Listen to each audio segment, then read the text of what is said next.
Oi, oi! Hoje vim contar mais um dos milagres que Deus fez na minha vida e que Ele pode também fazer na sua.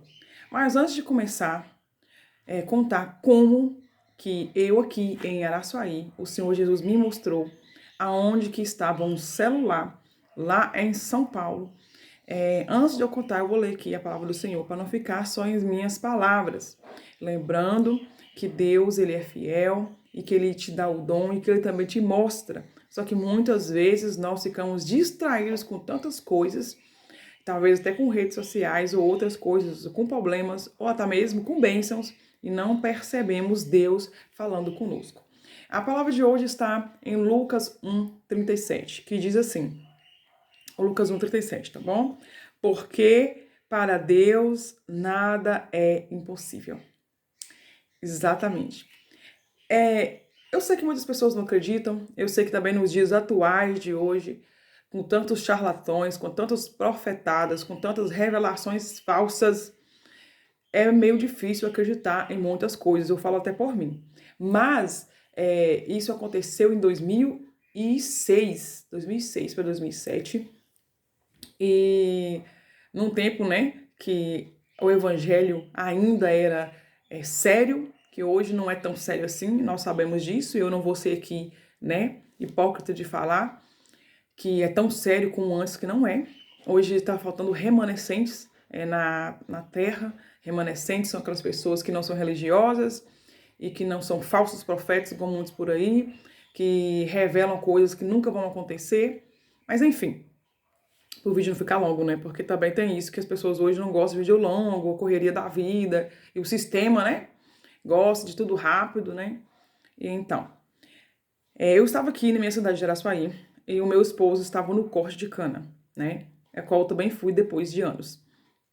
E ele tinha comprado na época um celular para mim, quem vai lembrar aqui da minha época, um K1. Ele era um celularzinho desse tamanhozinho, só que ele abria a partinha para baixo assim para você conversar. E eu fiquei encantada, gente, porque na época eu tinha um Nokia, aqueles Nokia 3 quilos de peso, era aquele quilo que eu tinha. E meu esposo comprou lá, maior luta. Nós sabemos que o real antigamente, né, aí há 20 anos atrás, 16 anos atrás, valia muito. Então, naquela época, aquele celular era muito caro. E meu esposo começou, desde que ele foi costicando, pagando a parcela daquele celular. Eu fui pagando parcelado, parcelado, parcelado, até que chegou em dezembro, para ele vir embora, trazer para mim de presente. E ele estava deitado, para quem já ficou em alojamento, ele estava em alojamento, tem nem o bicama, ele estava deitado, né, pendurou o celular, uma cordinha, que ele tinha uma cordinha, né, e foi cochilar. E de repente, um amigo, aproveitando o cochilo dele, pegou esse celular e sumiu. Isso faltando 3 dias para vir embora. Ou seja, não tinha tempo de fazer muitas coisas. As malas já estavam todas arrumadas, as coisas estavam todas arrumadas. Só estava esperando dar baixa, né? Na carteira de todo mundo lá, para todo mundo vir embora. Ou seja, faltava pouco tempo para fazer alguma coisa. E esse indivíduo usou de má fé exatamente para isso. E de repente meu marido pega o orelhão lá, na época era o orelhão, e também tinha o fixo, né? Lá nesse alojamento Campo Belo, tá? Em São Paulo. E aí ele me ligou dizendo, muito triste, que o celular que ele tinha comprado de presente pra mim, alguém tinha roubado. E eu fiquei muito indignada, gente, porque ele lutou muito para ter aquele celular. E eu peguei, e essa pessoa começou a me ligar no meu Nokião. E eu atendi e falei assim, ó, Deus vai cobrar de você. Eu sei que você pegou o celular do meu marido, Deus vai cobrar de você. E eu disse isso várias vezes e a pessoa desligava. E aí eu pedi o meu irmão, né? Na época, um cartão, gente, que na época de cartão. Pedi ele um cartão de telefone para me ligar no orelhão. E aí fui no orelhão, liguei pro meu esposo de novo e falei, ó, essa pessoa tá me ligando aqui toda hora. E não dava para saber quem é naquela época, não tinha como saber. E não falava nada. Eu falei, essa pessoa tá me ligando, mas Deus, ele vai mostrar. E fiquei muito triste, ele muito triste também. E ele falou que ia almoçar. O que eu fiz? Eu fui orar. Eu fui, passei na casa da minha mãe, joelhei e contei para eles o ocorrido. Eles vão lembrar, se eles assistirem aqui, eles vão lembrar disso. E eu contei e fui orando, Senhor, Tu nos deste aquele celular, Senhor. Meu marido trabalhou tanto para ter ele e essa pessoa roubou. E falta pouco dia, depois de a mala já vai embora, não tem tempo de vistoriar todas as malas, e agora? E eu, pasmem, família, eu vi nitidamente essa pessoa no alojamento, acho que número 9, se não me engano, na época, com a blusa vermelha, se não me engano, também na época, faz muitos anos, e com o celular na mão. E eu vi nitidamente, eu nunca tinha ido nesse alojamento. E aí eu já levantei ali, eu joelhei no quarto da minha irmã na época, e joelhei, e levantei, fui no orelhão de novo, pedi meu irmão um cartão, que eu nem tinha crédito, peguei o cartão telefônico e liguei do orelhão para ele. Aí quem atendeu foi um rapaz e falou assim, ele tá no almoço, né? O rapaz ficava no alojamento, numa cabine, que as pessoas ligavam do fixo pra gente, no final do mês pagava. E aí eu liguei e falei assim, ó, fala com ele que é urgente. E aí esse rapaz, né, esse encarregado, chamou ele na fila e ele veio, saiu da fila do almoço e veio até com um amigo dele. E veio e falei assim, olha, Deus me mostrou que uma pessoa com a blusa vermelha está agora, no momento, numa casa, número 9, com o celular. Vai lá agora. E desliguei. Paz, minha família.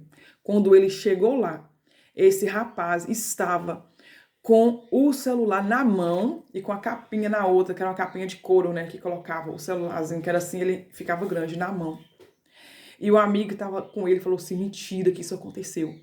E ele chegou, o rapaz todo sem graça, já estava exibindo para os amigos, como se tivesse, como fosse dele, né? Para outro alojamento. E o Ró falou assim, você roubou meu celular, e tomou o celular da mão dele. E tomou a capinha da outra. E ele, valeu. Ele falou, o quê? Você roubou meu celular. E isso, né? Que era amigo. E ele já me ligou, retornou de novo do orelhão, do celular, do telefone dele lá. E me ligou. E ele falou assim, ó, achei o celular. E nisso ele contou lá no alojamento, nós espalhamos, eu contei pra minha família. Todo mundo ficou sem acreditar. E até eu fiquei sem acreditar como que Deus me mostrou a cena, uma visão desse rapaz com esse celular. E nós entendemos, família, que para Deus nada é impossível. E eu tenho certeza que tem muitas vezes que o Senhor Jesus ele tem mostrado muitas coisas para mim e para você. Talvez em sonhos, talvez por hinos, talvez por sinais, talvez por sensações, mas muitas vezes nós estamos distraídos. O mesmo Deus de há 20 anos, 16 anos atrás, que foi quando ocorreu isso, é o mesmo Deus de hoje. Mas muitas vezes nós ficamos, Senhor, fala comigo, usa alguém para falar comigo. E por isso que muitos profetados, falsos profetas, usam, né, de maldade, má fé, para falar coisas para você, para iludir você, coisas que nunca vão acontecer, e você vai ficar decepcionado com a igreja, com Deus. Sendo que não é culpa de Deus, e muito menos, muitas vezes, da igreja, mas de nós mesmos que estamos distraídos, despercebidos, que Deus ele está falando conosco o tempo todo. Você pergunta a Deus algo, de repente você põe um hino, e Deus está falando com você, você não percebe. Você lê a palavra do Senhor, Deus fala com você e você não percebe. Talvez uma mensagem, né? Aquelas mensagens prontas, motivacionais, você lê, Deus falando com você, e muitas vezes eu e você não percebemos. Mas eu quero deixar aqui para você, que o mesmo Deus do impossível, o Deus que me mostrou aquele celular no meio de uma multidão, né, ali, de pessoas, de colaboradores ali, na época, né, daquele alojamento, já ia falar o nome da empresa, nem pode, né, daquele alojamento lá em Campo Belo, na época, o mesmo Deus que me mostrou esse celular, e ele tá lá na roça, eu dei meu sogro, né, não funciona mais, mas eu dei meu sogro, usei muito tempo, depois dei meu sogro, é o mesmo Deus que vai fazer na tua vida. Então não importa o que você tenha perdido, se você perdeu a sua esperança, se você perdeu a sua fé, se você tem perdido a sua saúde, se você tem perdido a sua insanidade mental, o seu equilíbrio emocional, peça ao Senhor Jesus Cristo que Ele vai te devolver, Ele vai te mostrar. E de alguma forma, o que é teu vai voltar para você. Porque como diz aqui na palavra do Senhor, em Lucas 1:37, para Deus não há nada impossível. Amém?